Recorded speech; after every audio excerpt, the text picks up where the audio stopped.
So welcome to my session, which is yes. So this will be Career Village or Career Kampong for this year's 2025. A little bit of difference for those who have experienced the ones last year. All we did last year was just have one-on-one career consultations.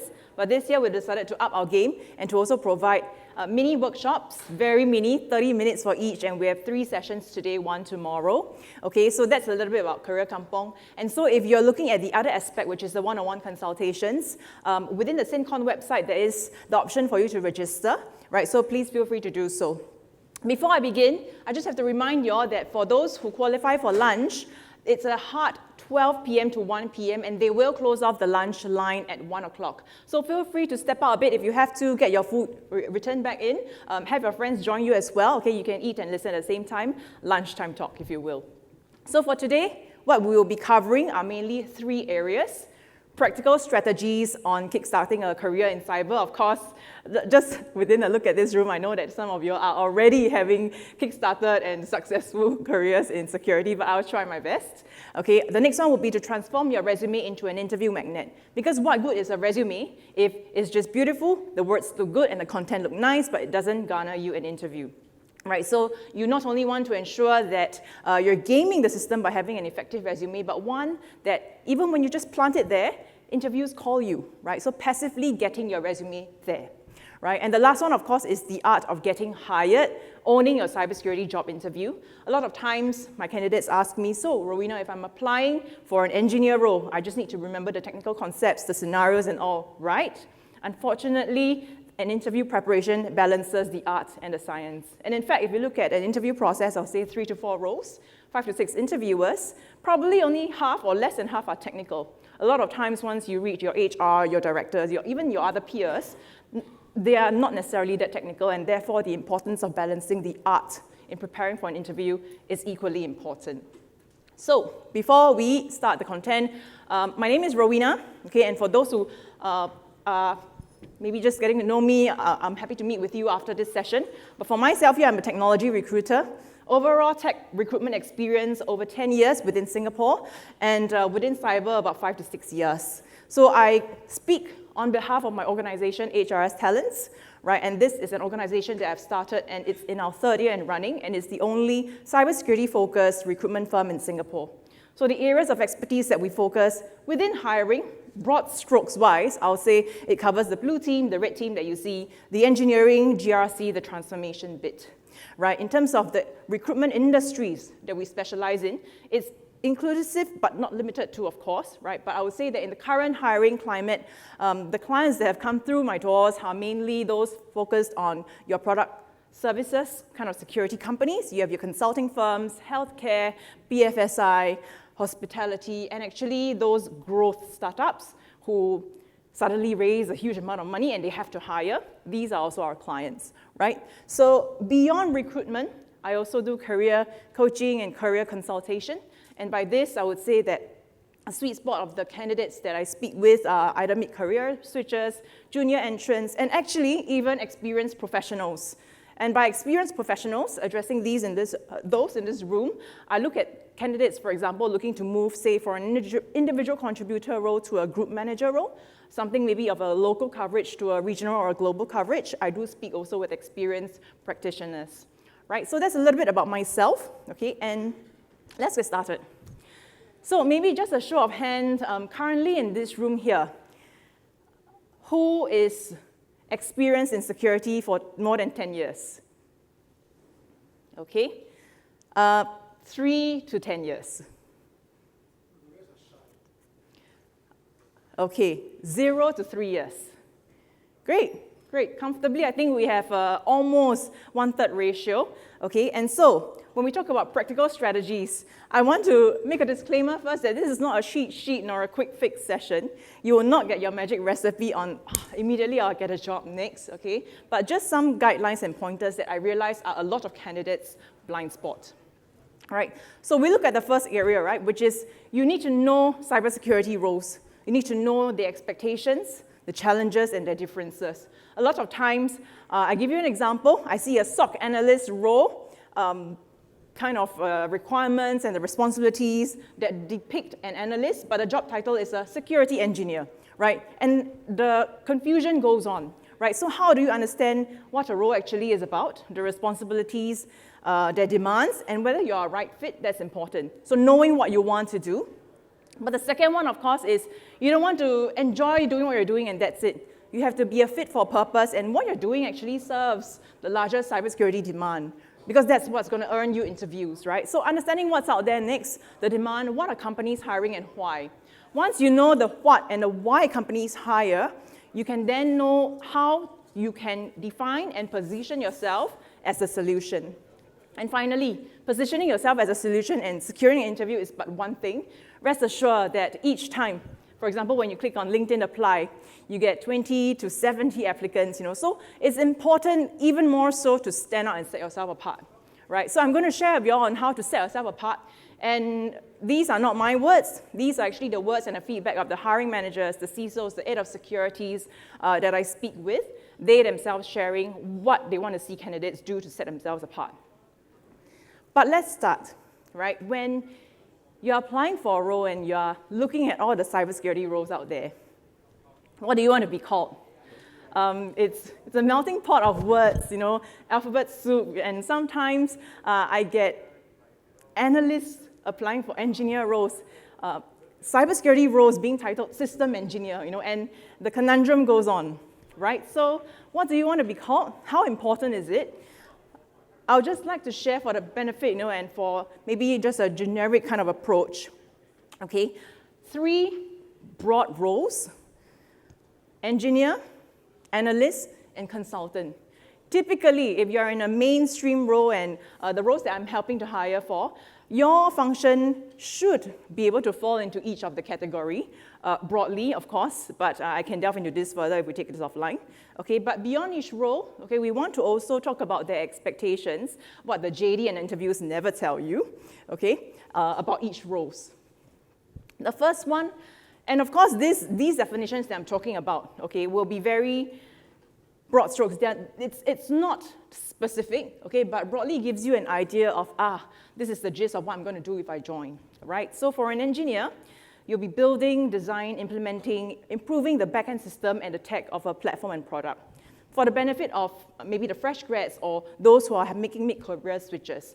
I'll give a very simple, abridged example. Take a handphone here. An engineer basically is the one that builds the back end, the brain, the core system, the operating system on how it should work, and it sets the foundation, direction, of the system. You are the builder, you are the brain, the mechanic, the engineer, right, in the role that you're in. The second kind of role for analysts, basically someone in security who monitors, investigates incidents, develops remediation plans, research latest threats.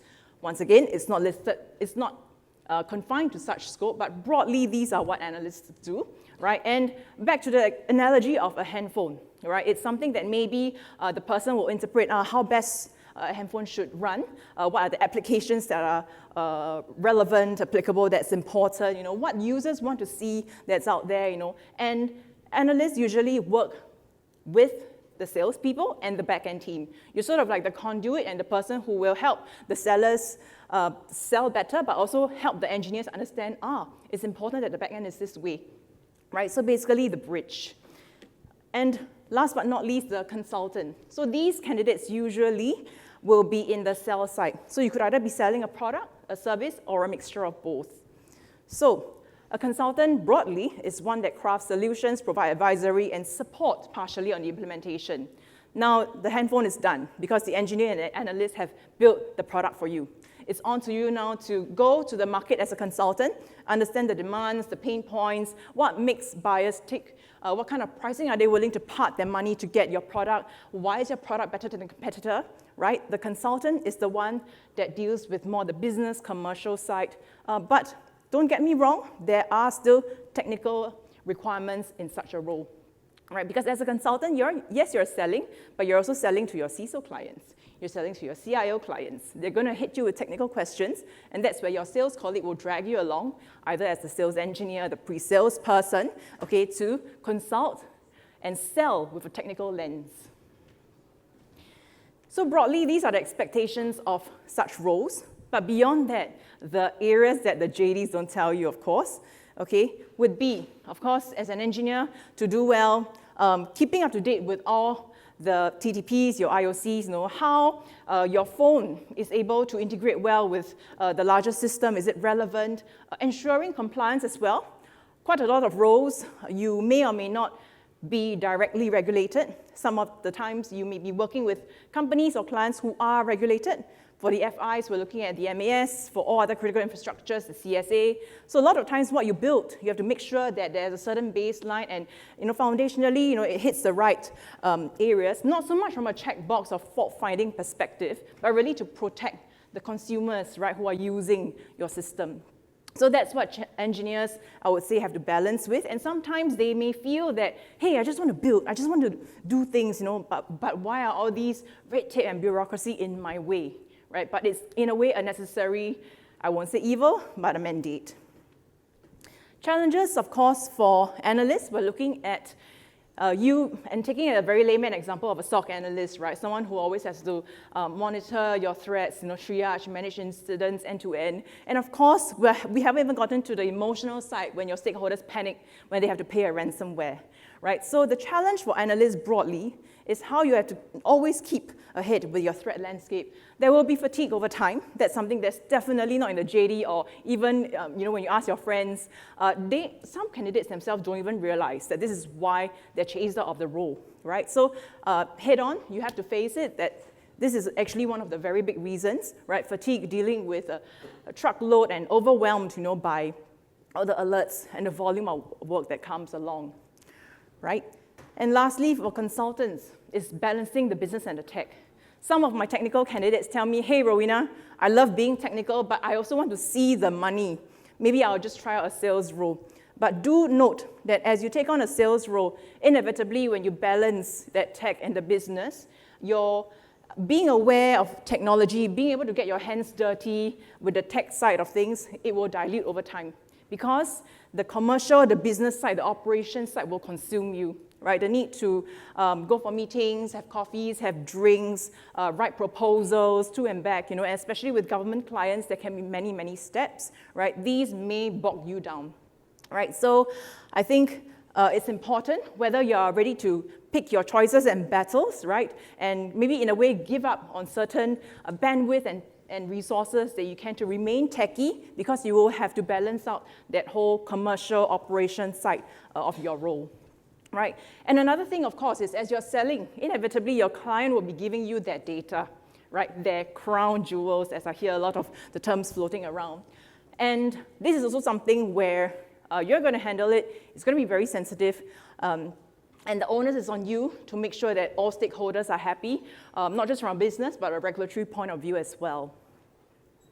Right? So when we look at broadly these functions, of course, not everyone will call who they're hiring an engineer, analyst, or consultant, right? Sometimes they manifest in different kinds of roles. So what are some of these job titles and JDs available out there that we find on LinkedIn, right?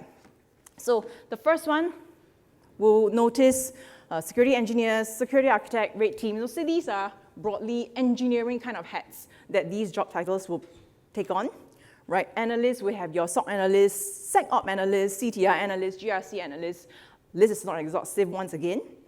Okay, and for consultant, sales, pre-sales, consultant, sales engineer, the list goes on and on. But at least for the general benefit of the audience here, at least if you're looking at a sales engineer role or a pre-sales solution architect, you now know that there's going to be some consultative hat that you have to put on.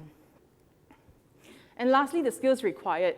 For these, I would speak maybe of some pointers that you find in JDs, but beyond that, there are also areas that hiring managers look at between the lines on whether the candidate nails it and can have that edge above other candidates that apply for the same role.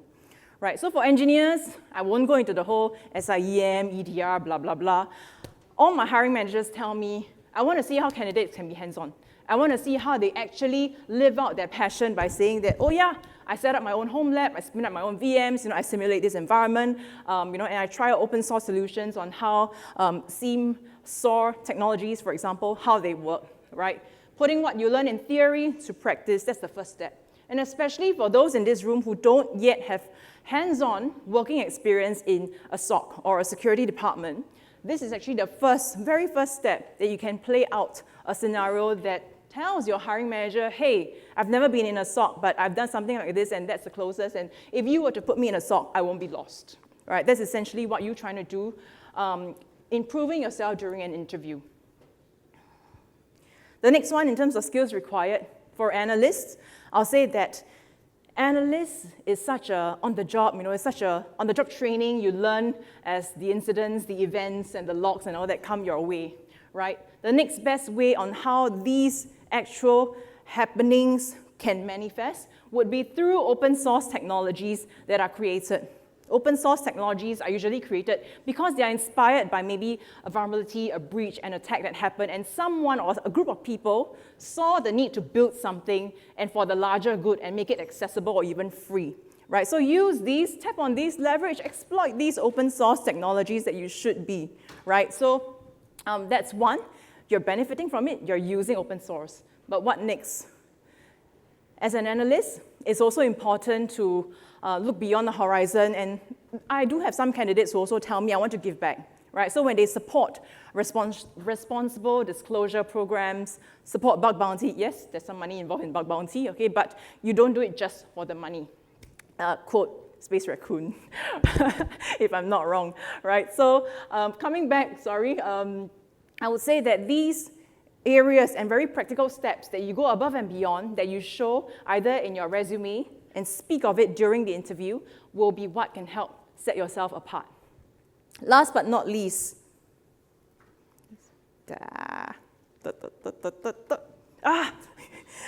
sorry, bear with me. All right. Last but not least, for consultants, we're talking business development, community engagements, presentations, and demo. Right, so for consultants, I think if you came from a technical background, throwing concepts, theories, and frameworks and all that are probably second nature to you, but selling could be a different thing. Because now you have a P&L bombed on you, that's another part of your, how you're being evaluated, and business development is sorely understated. Right, a lot of times you hear things about going on LinkedIn, networking, and some in this room may feel, oh, but there are no tangible benefits as compared to if I spend my time and resource on certifications or courses that I can really put in my resume, right? However, this is not necessarily the case. Business development is important because you're planting seeds. The seeds that you plant now, 2 to 3 years later, your clients or your contacts will come back to you and remember you. You cannot expect them to know you immediately and trust you and be willing to part with their money to buy your product or service immediately.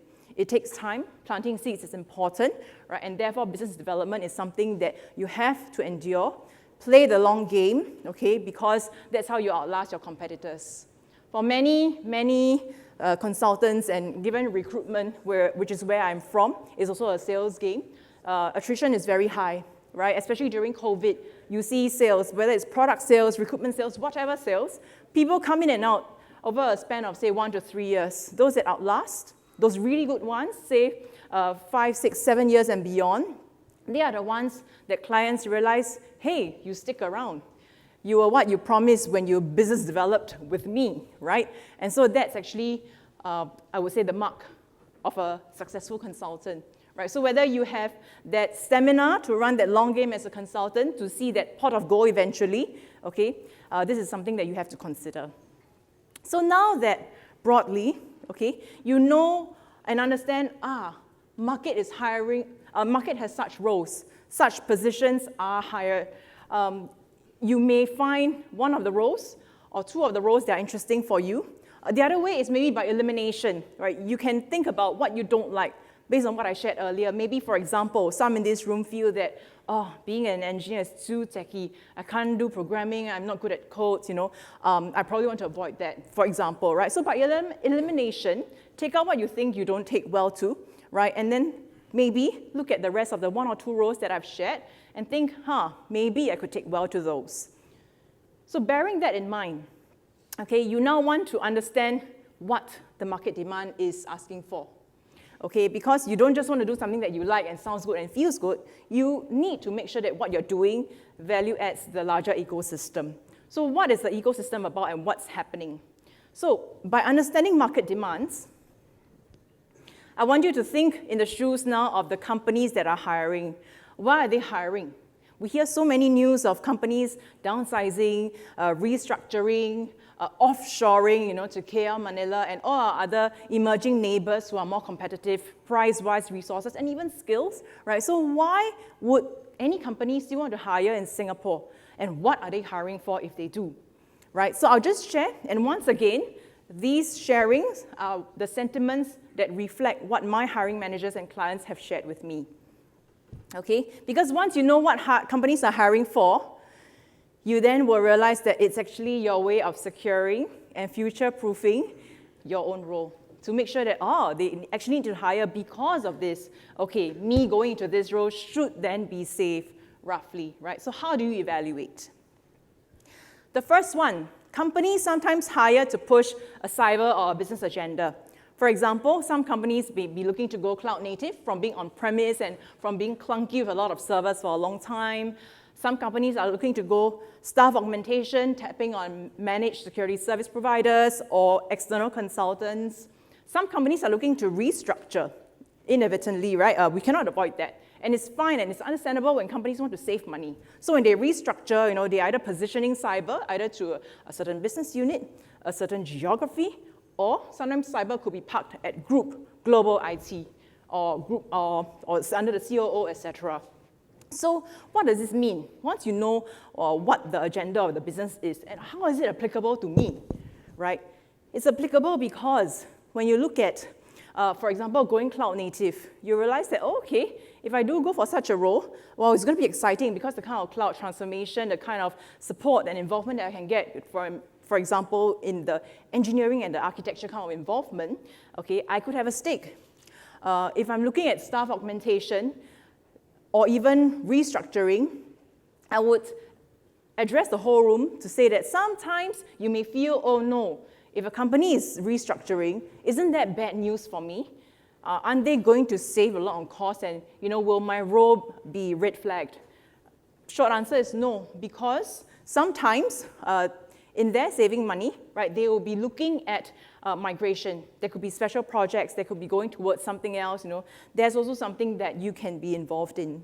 So when a company pushes such an agenda, whatever their agenda is, there are roles. Look out for the signs. So typically roles could manifest in different examples: security operations, engineering, security architecture, cyber project management, right? Because when you restructure, or if let's say you decide to go staff augmentation, it's not an overnight thing. And companies cannot just say, bam, okay, I want to close my department, I want to hire externally. Maybe they could, right? But the larger and more complex an environment is, the more transition and migration and moving parts are involved, right? And that's where these positions, these roles, for example, are examples of what will be hired to ensure the company can go through such a journey. The next reason why companies hire would be to increase their autonomy over their security landscape, the control over their monitoring, business resilience, continuity, and to protect their sensitive data. I'll give you an example of a sector. Let's look at our hospitality industry, right? Many years ago, you had Marriott being attacked. Last year, you had your MGM and your Caesars. This year, or late last year, I think MBS was also breached, right? So if you look left, right, center, okay, the integrated resorts and all are not spared, right? So using this sector as an example, a lot of the competitors and other big players in the IRs, integrated resorts, will probably look to want to bring more control over the security that they have and to manage their security landscape with more autonomy.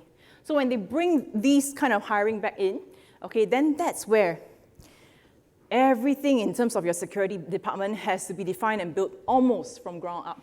We're looking at security operations, DFIR, because especially if you're a casino and you're hacked, you don't want everyone to know. So you ideally even want maybe like a tier 3, someone in IR, right, to be in your company, within your company, and explain everything, right? You want to limit how much you show the world you're vulnerable. Okay, so people will hire internally, security engineering, VAPT, GRC, the list goes on, right? And that is because it's so important for them to have security internally. So these would help if, let's say, maybe you read the news and you realize that, oh, there's a trend, right? More threat actors or nation-state actors, are going after XYZ sectors, Then maybe you can gravitate and apply your knowledge and profile your CV towards being a niche in that space, for example, right? And one of the last reasons why companies hire would be because of regulatory and compliance requirements, CCOP or Cybersecurity Act, TRM, PDPA, the list goes on, okay? But what's my point? My point is that for CSA and MAS here, they pride themselves as being one of the top standards of security worldwide, okay? And that's because of the importance of wanting to protect the users that rest on these platforms who use these products and services, and that's why there's such a big regulatory push, right? And so if you look at any company, it doesn't even have to be a bank, right? It could be maybe a supply chain company that is supporting and providing service to maybe our ports, right? To our power grids, for example. And you have to hire a regulatory person here. Would it be feasible? Maybe, but can we hire a GRC person from Thailand to understand very well Singapore MAS frameworks? We could, maybe if the Thai national, does a lot of homework, reads a lot, eats, lives, breathes MAS, TRM, but nothing like someone here, right? Because we're also talking about an interpersonal aspect. We're talking about interfacing the regulators. We're talking about having coffee and tea, with XYZ person from CSA, and building that understanding, that trust, that camaraderie with the community and the regulators here. It is more feasible and important companies hire a GRC person here for this purpose, okay? And so the kinds of positions that we'll look at, of course, it's inclusive but not limited to these that I listed. And very timely, Cherny here, who has just entered the room, will actually be my partner in crime to share tomorrow about hiring and talent trends, and her specialization is also in tech risk. Okay, so now that we understand roughly and broadly, okay, why companies would want to hire here and what kind of roles they're hiring here, okay, we now have two parts of the puzzle, right? So if you recall, the first one will be what you want to do, what kind of roles out there. This second part is about why people want to hire, right? So now that you've got it, do we have the formula? Many times my candidates then come back to me and say, hey, Rowena, I have this degree, I have that certification, I even bombed 5 digits on SANS, I was told there would be jobs. However, it's not necessarily the case, right? Because it's important to set yourself apart. I'm not saying certification is not important, don't get me wrong, they are important, but what is the purpose they serve? To me, certification is perhaps something that shows me you have a basic understanding in that area, a theoretical understanding. It shows me that you're invested in time, resources, and commitment to stay long-term because you wouldn't bomb 5 digits, for something for fun, right? And maybe it shows me that, hey, you are technically deep diving in this because some certifications also look at refreshers and so on. Right, but that's about it, right? I'll give you another example, scenario, right? If 2 candidates share with me their CVs, both have the same certification, I cover your name, who do I choose? Both of you have the certification, right? So actually, how I would then choose would be these areas that I'm going to say hiring managers see you set yourself apart. So beyond the certifications, hiring managers also look at, so this I just mentioned earlier, hands-on, right? So when I talk hands-on, please bear with me because I'm going to sound like a broken record talking about how important hands-on is, given it's reiterated to me by my hiring managers. Okay, so when we talk hands-on, we're not just talking about trying hack the box and all that. Those are important, don't get me wrong, but there's an additional layer, right? Because when we talk about hands-on, we talk about participating in CTFs, contributing to open source, and CTFs, although they seem fun, seem like something that you would join as a group with your other fellow classmates. But if we look deeper and further, CTFs actually reflect real world. CTFs are usually incidents or major breaches that happen that shook the world up and they realize, hey, we need to learn from this. CTFs are then gamifications of actual things that happen, right, to make it fun, understandable, and relatable to people who are trying to enter, right? But there are actually practical lessons, takeaways, and better ways of doing things to avoid that incident happening again, right? So CTFs reflect this, and so immersing yourself in CTFs is not just a game and say like, oh yeah, I got first or top 3, you know. It's actually a takeaway and almost giving you first dips on, okay, this is what real world would really be like, all right? And so beyond that, hands-on, we're also looking at establishing a home lab. Earlier on, I mentioned about spinning up your VMs and so on, right? And there are so many free open source ones out there. I'm not telling you to bomb a certain amount to spend on Splunk Enterprise or Cisco. We don't need to spend that kind of money, right? These are all free, accessible, and you can even do it in a group. If there's an area that you don't know, there's a blind spot, gather 1 or 2 friends and brainstorm together. Okay, so this is the kind of hands-on hiring managers look at, but not just that, they look also at your networking, right?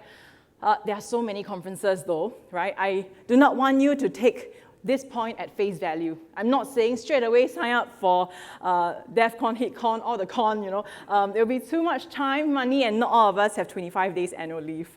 Okay, I'm talking about being very targeted. I'll give you another example. When we have a mid-career candidate in the room, say for example, you came from a software development background, and maybe you want to go into security. Right? Sometimes I encourage my candidates to think, hey, would you then like to try out an application security role as a pivot? Would you like to try out a mobile security role as a pivot? Right? How then do you successfully join or look at the right and relevant networks to join from an application software developer to a security role? Right? So when we look at AppSec and mobile security, you know, as maybe a bridging point, be targeted in those conferences that relate to this domain. Right? So if this example that I've just shared is applicable to any in this room, then how many of you are involved in, for example, the OWASP community here? How many of you have attended, for example, the AppSec Days conference that was just organized last October and will be organized again this October, right? So be targeted, and once you have a direction and a strategy like, I want to go towards this, that's not my cup of tea, then nail down and zero down on the kind of events, conferences, and interest groups that relate to you, right? And not just that, make meaningful connections. A lot of times, candidates are like, oh, I go for a conference, you know, I look at this booth, that talk, and this workshop, that's it. You know, I didn't really have any good takeaway. Sometimes the takeaway doesn't have to be so daunting or steep, such as, you know, having huge numbers of connections that you gain. Maybe sometimes you tell yourself, my takeaway from this 2-day conference is 2 solid connections. These 2 connections could be anyone. They could be like-minded individuals who made successful career switches like yourself, right? Or it could be maybe a peer in a company that you really wish to join, right? Or a hiring manager that's really down to earth and you feel like, wow, I'd love to have coffee to understand his or her culture, the company, and so on, right? So it could be 1 or 2 very meaningful connections that you then follow up with on LinkedIn. And speaking of LinkedIn, right, it's a love-hate. A lot of candidates tell me, hey, should I have LinkedIn Premium? It gives me more in-mail credits, you know, and maybe it could help push my game further. Yes and no. I always remind my contacts that LinkedIn should always be a means to an end, not an end in itself. So what if you have your LinkedIn look pretty and perfect, you know, and you get as many likes, or you now look like a professional or corporate influencer? What's the point, right? It should always be a means to an end. And what's the means that it should serve you? It should be about you, helping you to gain connections, building knowledge about the space, because there's LinkedIn Learning, there's people always you know, having workshop sessions, you know, and them being free to attend, you know, increase your knowledge and communication. So always remember, do not be a slave to LinkedIn, because LinkedIn should be a means to an end, not an end in itself. And when I talk LinkedIn, back to my earlier question of, should I pay for LinkedIn Premium if it can help boost and propel my job search and prominence, right? Short answer is no. In fact, when I was a growing and budding recruiter, I didn't actually get a LinkedIn Premium license because my ex-company would give it to those already very successful ones to do even better, right? So as a new starting recruiter, how did I bootstrap? I gamed the whole add a note. When I connect, you have to add a note. How often do we add a note? And let's say even if you do add a note, what do you say in your add a note? right? So this is my free gift to you all. I won't say free gift, but at least for myself, when I put this add a note message out, at the start, I got 40% success rate.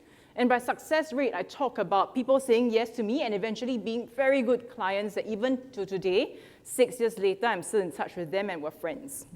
So let me walk you through, because there are some nuances.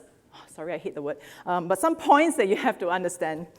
So your first part, dear prospect, I'm reaching out to extend my network in the function you're keen on. Security analysis, cyber threat intelligence, whatever, right? Across the prospect's domain, because now, don't forget, your message is to your audience. You want your audience to feel important. You want your audience to feel that you're interested in their space, right? So maybe across the FMCG space. And their company is a place I'm very keen to understand more. I love to learn about your role, company, team, and culture. Will you be free to grab coffee next week, say 3 p.m.? Let me know if this or another time works. Looking forward to meet. A few things. The first one, this message is intended to not sound pushy. Yes, you want a role. Yes, you want to be employed. Yes, he looks like a very potential hiring manager, but you want to not look desperate. You want to make sure that you're really wanting to reach out because you want to learn something he has to give, right? And that person can really impart some knowledge to you. The second part is that the call to action is there. Would you be free for coffee, right? A lot of times the add a note tends to be, oh, it's good to connect with you, and it trails off, right? So the second point is that you have a call to action, which is grab coffee. And the last point, if you notice, my question did not give the person an option of a yes or no, right? This question was phrased in such a way that they don't think about replying yes or no to coffee, but rather, oh, if I can't make it for Friday 3 p.m., how about Friday 5 p.m.? Or how about Monday 2 p.m., right? So, bear with me. Maybe this is the salesperson in me that does not give the client or the audience to say no, right? But aren't we also salespeople in a way when we are trying to, sell our services and get employment, right? So this has served me well, and I hope potentially at any point in your career, if it does, that's LinkedIn. So, takeaways, short 30-minute, right? First one would, of course, you know what roles are out there, and you know what kind of role you're suitable for, or at least you know what you want to eliminate and avoid. The second one is you understand the market demands.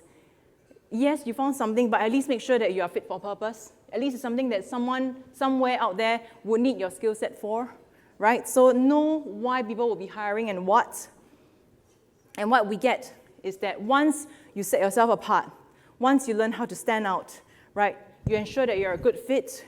And the standout points, as I shared earlier, the LinkedIn, the networking, the hands-on, I keep having to drill this down, right? Then it should present very broadly, something of a strategy, to help you move to the next step. Of course, this is not a one-size-fits-all. Once again, I want to emphasize, it's not a cheat sheet, it's not a confirmed sure-win recipe. However, it's a broad general category and direction that has served a lot of candidates well. And of course, after this session, if any of you in this room feel, hey, it could be somewhat relevant, I want to tailor and curate it more to my context, I'm happy to have a chat with any one of you.